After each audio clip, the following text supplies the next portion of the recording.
Assalamualaikum warahmatullahi wabarakatuh. Halo teman-teman semua, perkenalkan nama saya Mas Duki, NIM 2892350058. Saya dari Prodi Manajemen Universitas Pancasakti Bekasi. Dalam video pembelajaran kali ini saya akan membahas mata kuliah Manajemen Logistik dengan dosen pengampu Ibu Wina Sari Kusumaning Tias, Sarjana Ilmu Politik, Sarjana Ekonomi, Magister Manajemen. Baik teman-teman, untuk materi pertama yang saya akan bahas yaitu tentang memahami bagaimana logistik dan pemasarannya, di mana eksplorasi konsep, strategi, dan integrasi untuk keunggulan kompetitif. Logistik dan pemasaran ini menjadi dua pilar utama dalam keberhasilan suatu bisnis, di mana keduanya juga memainkan peran penting dalam memenuhi kebutuhan pelanggan dan mencapai tujuan perusahaan. Lalu, integrasi yang efektif antara keduanya ini dapat menciptakan energi yang kuat. Kemudian, selanjutnya ialah tentang definisi dan elemen utama dalam logistik, di mana logistik merencanakan, menerapkan, dan mengendalikan aliran barang, di mana tujuannya dari titik asal hingga titik akhir, yaitu tentang penjualan secara efisien. Lalu transparansi transportasi yang pertama yang dibahas dari elemen ini yaitu perihal pemilihan moda transportasi yang tepat dan rute yang optimal. Itu juga sangat penting terkait rute pengiriman. Lalu dari pergudangan, pengelolaan gudang yang efisien untuk penyimpanan dan penanganan barang juga kunci dari suatu elemen utama logistik. Kemudian yang ketiga ada manajemen inventaris, di mana menentukan tingkat inventaris optimal untuk memenuhi kebutuhan pelanggan. Kemudian materi tentang definisi dan elemen utama pemasaran yaitu pemasaran menciptakan, mengkomunikasikan, dan menyampaikan tawaran yang bernilai bagi pelanggan. Tujuannya yaitu dengan klien, mitra, dan masyarakat luas. Dari produk, barang atau jasa yang ditawarkan harus inovatif dan relevan. Lalu dari harga, nilai yang diperkenalkan harus produk atau jasa yang kompetitif dan menarik dan sesuai dengan minat dan daya jual. Terus dari tempatnya harus strategis juga dan mudah diakses oleh pelanggan.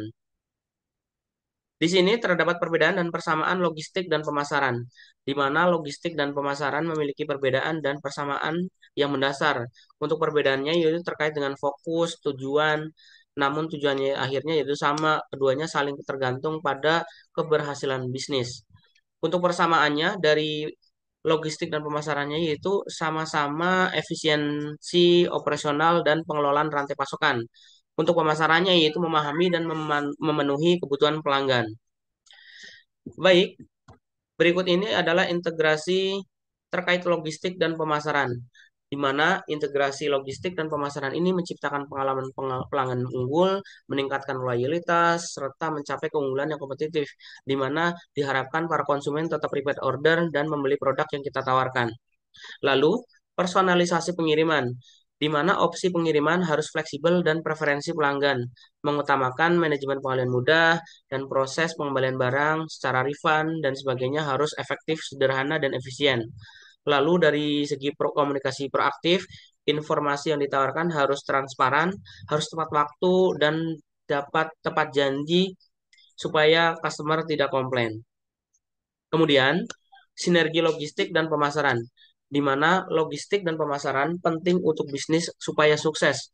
Keduanya saling berpengaruh untuk pertumbuhan perusahaan, dan kiranya sinergi ini dapat berjalan dengan baik, sinergi ini dapat berjalan dan meningkat sekitar 15% dari pendapatan yang dan lebih cepat. Lalu, peran logistik dalam mendukung strategi pemasaran dibagi menjadi tiga, yaitu tentang distribusi yang efisien, di mana produk tersedia yang tepat waktu dan tepat guna di lokasi yang tepat.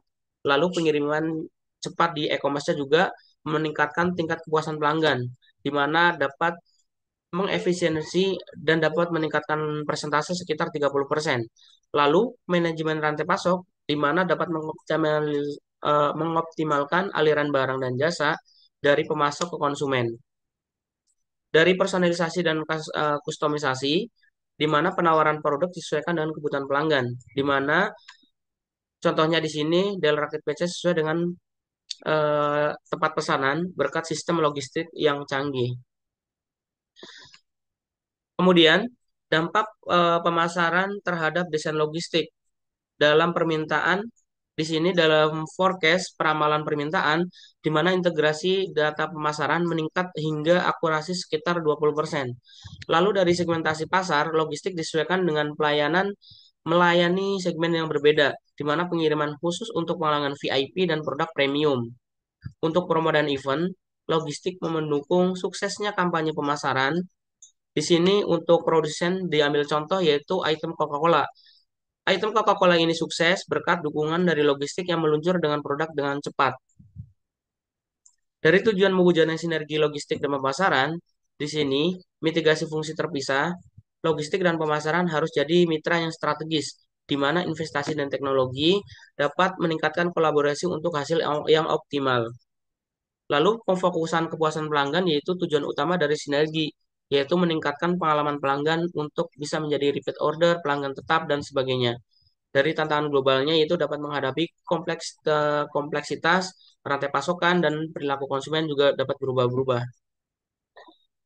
Lalu materi selanjutnya itu tentang komunikasi dalam pemasaran, di mana komunikasi pemasaran adalah proses penyampaian pesan ke target pasar. Tujuan utamanya yaitu membangun kesadaran hingga tindak lanjut dari model AIDA, di mana perusahaan dengan berinvestasi komunikasi pemasaran bisa menaikkan ROI-nya bisa menjadi sampai 20%. Di mana elemen-elemen kunci dalam komunikasi pemasaran terdapat beberapa eh, cara, salah satunya yaitu melalui pengiriman atau sender, di mana perusahaan atau merek dari Unilever sebagai contoh, lalu dari pesan atau message, informasi yang disampaikan harus sesuai dengan dijual, contohnya yaitu iklan sabun Dove, sampai saluran TV channel, yaitu bisa melalui TV kabel dan media sosial, lalu dari receiver, mulai dari target pasar, mulai dari bisa mungkin dari ibu-ibu rumah tangga dan sebagainya, lalu dari umpan baliknya feedback dari respon customer terhadap barang yang kita jual seperti apa, ada ada pembelian, ada komentar pelanggan yang negatif dan positif, semua ditampung dengan baik dan dimaksimalkan dalam penanganannya.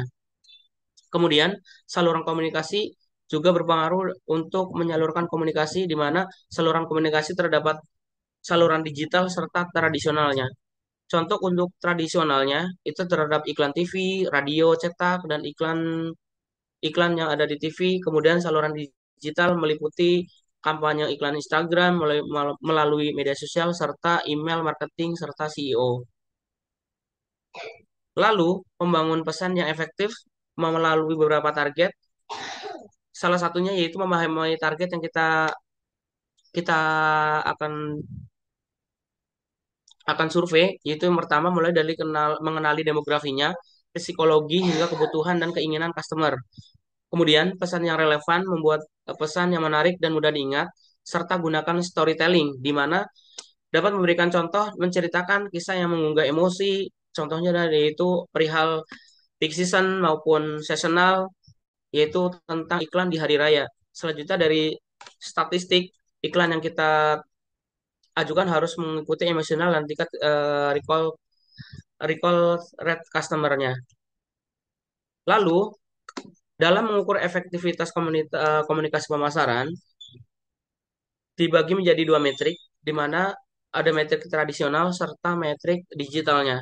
Untuk contoh dari metrik tradisionalnya yaitu melalui jangkauan frekuensi, impresi, CPM, dan dari metrik digitalnya terdapat klik, CTR, konversi, serta ROI. Di mana contohnya yaitu dari analisis Google Analytics dan Facebook Ads Manager. Kemudian, tantangan dalam komunikasi pemasaran di era digital yaitu salah satunya yaitu dari kebisingan informasi, di mana untuk informasi ini dapat menarik perhatian pelanggan dan konsumen, sulit dijadikan acuan karena overload pesan. Yang kedua, tentang perilaku konsumen, di mana semakin kritis dan selektif terhadap penerima informasi. Yang ketiga, krisis reputasi, di mana banyak komentar negatif yang menyebar cepat di media sosial, serta cara mengatasinya yaitu dengan membuat konten yang berkualitas, menjalin hubungan yang baik, sampai bisa membuat customer-customer baru menjadi pelanggan tetap dan repeat order. Kemudian, Materi selanjutnya tentang pengaruh logistik dan strategi pemasaran serta pertumbuhan korporat, di mana logistik menjadi keunggulan utama dalam suatu bisnis. Lalu kemudian efisiensi logistik juga mendorong pertumbuhan perusahaan. Di mana peran logistik dalam rantai pasok yaitu salah satunya itu manajemen rantai pasok, di mana integrasi penuh dari hulu sampai hilir dengan sangat penting untuk pengurangan biaya operasional melalui efisiensi logistik. Yang diambil dari contoh ini yaitu tentang JIT, implementasi just in time. Ini juga dapat mengurangi biaya penyimpanan sampai 20%. Lalu pengaruhnya terhadap logistik, terhadap pelanggan, yaitu salah satunya dengan pengiriman tepat waktu, di mana kunci kepuasan pelanggan adalah ketepatan dan akurasi permintaan. Kemudian pengelolaan inventaris, yaitu persediaan dikelola efisien untuk memenuhi kebutuhan dengan tepat waktu. Lalu pelanggan purna jual, di mana logistik balik mendukung dan pengalaman pelanggan yang komprehensif. Dari studi kasus, yaitu meningkatkan kepuasan pelanggan sampai 15% dari peningkatan logistik yang ada. Lalu teknologi apa aja yang dipakai dalam logistik? Di sini terdapat beberapa metode, salah satunya yaitu dengan sistem informasi logistik, yaitu digitalisasi dan pemantauan real-time inventaris. Kemudian otomatisasi, yaitu dibuatkan robot dan mesin peningkatan percepatan dan kecepatan akurasi. Dari big data dan analitik, itu menggunakan pengoptimalkan keputusan terbatas data logistik, serta RFID, yaitu dengan pengurangan penghilangan inventaris 10% melalui pelacakan yang cerdas. Strategi-strategi apa aja dalam logistik untuk implementasi pasar? Di sini terdapat beberapa cara, yaitu salah satunya dengan jaringan distribusi yang luas, misalnya dengan mempercepat pengiriman dan penetrasi pasar yang baru. Lalu kemudian, logistik internasional, yaitu koordinasi lintas negara untuk ekspansi secara global dan terus-menerus. Kemudian dari lokasi gudang strategis juga mempengaruhi karena mengurangi biaya serta waktu pengiriman yang signifikan. Kemudian dari data pemantauan, kita data pertumbuhan dicek, pertumbuhan distribusinya seberapa persen, biasanya sampai tumbuh dengan 20-30% secara cepat. Nah, dari studi kasus yang logistik, di sini terdapat studi kasus tentang keberhasilan dari perusahaan Indofood, di mana keunggulan perusahaan ini yaitu pendistribusian efisiensi, pengurangan pasar juga penguasaan pasar domestik juga cepat. Dari analisis SWOT-nya yaitu kuat dalam logistik, tantangan pemasok juga tanganin cepat, peluang ekspansi serta ancaman regulasi juga sedikit. Lalu pelajaran yang bisa diambil yaitu investasi logistik tingkatkan skala dan daya saingnya. Dari dari logistik yang ada, ini bisa diambil dari kesimpulan dan rekomendasi di mana logistik adalah kunci pertumbuhan di mana efisiensi dan teknologi sangat mendukung untuk ekspansi korporat. Yang kedua, dari investasi infrastruktur, perkuat jaringan dan teknologi untuk menghasilkan hasil yang maksimal.